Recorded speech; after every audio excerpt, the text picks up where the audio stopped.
जय सनातन धर्म की। प्रिय सनातनियों, आप सभी का स्वागत है हमारे इस कार्यक्रम में।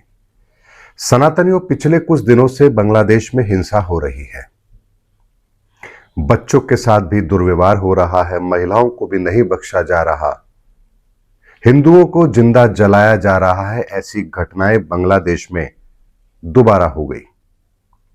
और आश्चर्य इस बात का है कि भारत के अंदर हिंदू संगठन के नाम पर जो अपनी राजनीति कर रहे हैं, जो अपने आप को हिंदू संगठन भी कहते हैं, किसी ने भी इस पर अपना विरोध तक नहीं जताया। कहीं कोई कैंडल मार्च नहीं निकला, कहीं हिंदुओं के पक्ष में कोई बात नहीं हुई, सरकार भी एक्शन नहीं ले रही। तो क्या हमें अब आदत पड़ गई है? नेताओं की हत्या पर हिंसा को हमने जस्टिफाई करना शुरू कर दिया है? क्या हम इतिहास से कुछ सीख नहीं रहे हैं? बांग्लादेश के अंदर एक नेता की हत्या होती है और उसके समर्थन में हजारों लाखों लोग सड़कों पर निकलते हैं और हिंदुओं का कत्लेआम शुरू कर देते हैं। बात यहां नेता के समर्थन में हिंसा करने की है। यहां बात यह नहीं है कि आप किसे मार रहे हैं और किसे नहीं। इस पर तो विचार बाद में करेंगे। महात्मा गांधी की हत्या होती है, पूरे देश में हिंसा होती है, हजारों लोग मारे जाते हैं। इंदिरा गांधी जी की हत्या होती है, फिर देश में हिंसा होती है, लाखों लोग मारे जाते हैं। आखिर ये किस मानसिकता का परिचय है? और इसीलिए मैंने कहा है कि विनाश काले विपरीत बुद्धि इसे ही कहते हैं।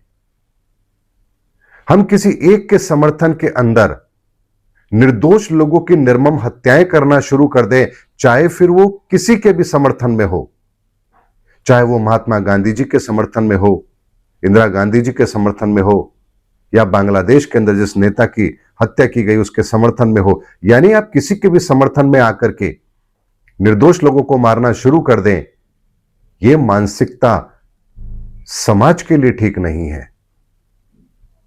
और इसे ही कहते हैं कली का अंतिम प्रहार, जो हमारे मन मस्तिष्क पर इस समय पर हो रहा है। और इसीलिए मैं कहता हूं कि आने वाला समय 2026 का साल निर्णायक होगा। निर्णायक इसलिए होगा क्योंकि यह हमारी अब चरम सीमा आ चुकी है। बांग्लादेश को उसके करने का फल जरूर मिलेगा, यह अकाट्य सत्य है, और 2026 में मिलेगा, 2027 नहीं होगा। कश्मीर को लेकर जो लोग राजनीति कर रहे हैं, उन्हें जवाब 2026 में मिलेगा, 2027 वो नहीं देखेंगे। पूरी दुनिया को डराने का काम जो आतंकवादी संगठन कर रहे हैं, उन्हें जवाब 2026 में मिलेगा, 2027 वो नहीं देखेंगे। अगर मेरी बात ना समझ आ रही हो तो इतना समझ लीजिए कि इस ब्रह्मांड का मैकेनिज्म ऐसे ही काम करता है। 18 दिन पहले कोई नहीं जानता था कि 18 दिन बाद पूरे आर्यवर्त के अंदर कोई भी योद्धा नहीं बचेगा। तो महाभारत के युद्ध के आरंभ में 18 दिन पहले सारे योद्धा जीवित थे, लेकिन 18 दिन बाद एक भी योद्धा जीवित नहीं था। पांडवों को छोड़ करके, पांडवों की सेना में कुछ लोगों को छोड़ करके बाकी कोई भी जीवित नहीं था। तो इतना बड़ा नरसंहार हमने उस दौर में देखा है, और उसके लिए कोई सालों नहीं लगे, केवल 18 दिन पर्याप्त थे। रावण की पूरी सेना के समाप्ति के अंदर कोई महीनों का समय नहीं लगा। इस बात को हमें समझना होगा। इसीलिए सनातनियों, इस समय हमारी गिरती हुई मानसिकता, हम जो अंधे हो चुके हैं, कुछ लोग राजनीतिक तौर पर इतने अंधे हो चुके हैं कि उन्होंने जो चश्मा पहना है उन्हें इसके बाहर कुछ दिखाई नहीं देता। कुछ लोग आध्यात्मिक तौर पर अपने आप को ऐसा चश्मा पहनाकर बैठे हैं कि उन्हें अपने व्यापार के अलावा और कुछ दिखाई नहीं देता।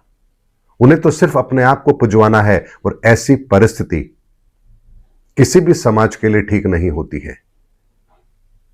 ये कलयुग का वो प्रमाण है जिस प्रमाण के बारे में ही हमारे शास्त्रों में कहा गया है कि कलयुग के अंतिम समय में धर्म का नाश अवश्य होगा,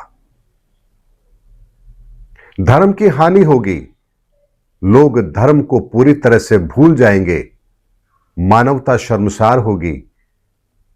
और ऐसे में हम किसी का विरोध करें ये आवश्यक नहीं है, लेकिन हम किसी का समर्थन भी तो ना करें। ऐसे में सनातनियों, अगर हम बांग्लादेश में जाकर हिंदुओं की रक्षा नहीं कर सकते तो क्या हम भारत के अंदर भी रह करके उनके लिए प्रदर्शन भी नहीं कर सकते? क्या उनके लिए हम प्रार्थना भी नहीं कर सकते?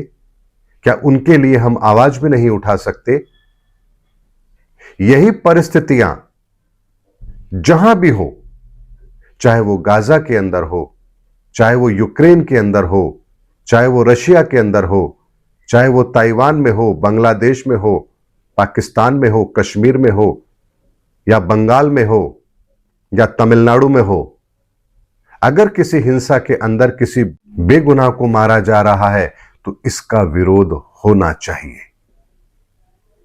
लोकतांत्रिक व्यवस्था के अंदर हमें अपनी बात कहने के बहुत सारे अवसर मिले हुए हैं, बहुत सारे तरीके मौजूद हैं, लेकिन जिस देश के अंदर लोकतंत्र हो, वहां यदि लोकतंत्र खतरे में आए तो लोकतंत्र फिर भीड़ तंत्र हो जाता है, और भीड़ तंत्र कभी भी लोगों को देख करके फिर प्रहार नहीं करता। इसीलिए सनातनियों, वर्तमान के अंदर जो कुछ बंगाल में हो रहा है, बंगाल तो एक छोटा सा ट्रेलर है। अभी तो 2026 में आपको इससे भी बड़ी बड़ी घटनाएं पूरी दुनिया में देखने को मिलेंगी। तब आपका हृदय क्या करेगा? तब आपके हृदय से करुण पुकार क्या असर दिखाएगी? और इसीलिए एक ऐसी भविष्यवाणी जिसको मैंने कभी नहीं किया, जानता हूं लेकिन मैंने कभी नहीं किया। क्यों नहीं किया? क्योंकि वो आपके हृदय को पीड़ा पहुंचाएगी। लेकिन सच्चाई यह है कि ऐसा होगा जरूर। और जानते हैं सच्चाई क्या है? सच्चाई यह है कि इस दुनिया के अंदर बहुत बड़ी आबादी आपस में लड़ लड़कर मरेगी। इस्लाम को मानने वाले लोग ही आपस में लड़कर मरेंगे, हिंदू धर्म के मानने वाले लोग आपस में लड़ेंगे, ईसाई धर्म को मानने वाले लोग आपस में लड़ेंगे, यानी अपने ही धर्म के लोग अपने ही धर्म के लोगों से लड़ेंगे, मरेंगे। ऐसी परिस्थितियों का जन्म बहुत जल्द होने वाला है। इसलिए ऐसे विध्वंसकारी दृश्य को ईश्वर हमें ना दिखाए, यही हमारी ईश्वर से प्रार्थना है। लेकिन हमारी मानसिकता हमें उसी ओर लेकर जा रही है, और वो दिन अब ज्यादा दूर नहीं है। और इसीलिए मैं कहता हूं कि विनाश काले विपरीत बुद्धि। इससे ज्यादा विनाश के लिए हमें अपनी बुद्धि को विकृत करने की आवश्यकता नहीं है। हमारी विकृत बुद्धि पर्याप्त है विनाश को आमंत्रित करने के लिए। और अब तो वो समय भी जा चुका है जहां किसी घटना को रोका जा सके, यानी तीर तो निकल चुका है, अब केवल उसके घायल करने की बारी है। इसीलिए सनातनियों, अपने भीतर सनातन के विचारों को स्थान दीजिए। केवल और केवल एकमात्र यही सुरक्षित उपाय है इस वर्तमान समय के अंदर अपने आप को सुरक्षित रखने का। अन्यथा आप भी उस भीड़ का हिस्सा बन जाएंगे, और भीड़ का हिस्सा बनने पर भीड़ कभी भी किसी के साथ न्याय नहीं करती है। इस बात को आप अच्छी तरह समझ लीजिए। जो लोग आज इस बात पर खुश हैं कि बांग्लादेश के अंदर वो लोग हिंसा कर रहे हैं, धर्म की रक्षा कर रहे हैं, हिंदुओं को मार रहे हैं, इस्लाम के लिए बहुत बड़ा जिहाद का काम कर रहे हैं, उन्हें जन्नत मिलेगी, बेहतर हुरें मिलेंगी, उन मूर्खों को तो अभी यह भी नहीं पता कि वो इस्लाम के कितने विपरीत काम कर रहे हैं। इसीलिए अपने धर्म के विनाश के लिए उन्हें किसी और को आमंत्रित करने की आवश्यकता है ही नहीं। ये भीड़ कब उन लोगों के काल का ग्रास बन जाएगी जिन्होंने इस भीड़ को आमंत्रित किया है, इसका तो वो अंदाजा भी नहीं लगा सकते, क्योंकि भीड़ तंत्र का कोई नियम नहीं होता। इसीलिए आस्तीन के सांप कब उन लोगों को ये डसना शुरू कर देंगे जिन्होंने इन्हें पाला है, ये घटनाक्रम भी आप 2026 में होता हुआ अवश्य देखेंगे। और इतिहास गवाह है, हिंसा करने वालों के साथ कभी भी प्रकृति ने रहम किया ही नहीं है। इसीलिए सनातनियों, आज का वीडियो मेरा कड़वा जरूर है, लेकिन मैं कभी भी पक्षपात के साथ कोई बात नहीं कह सकता।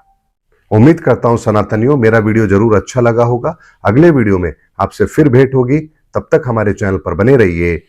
जय सनातन धर्म की, जय धर्मयुग की, जय सनातन विश्व।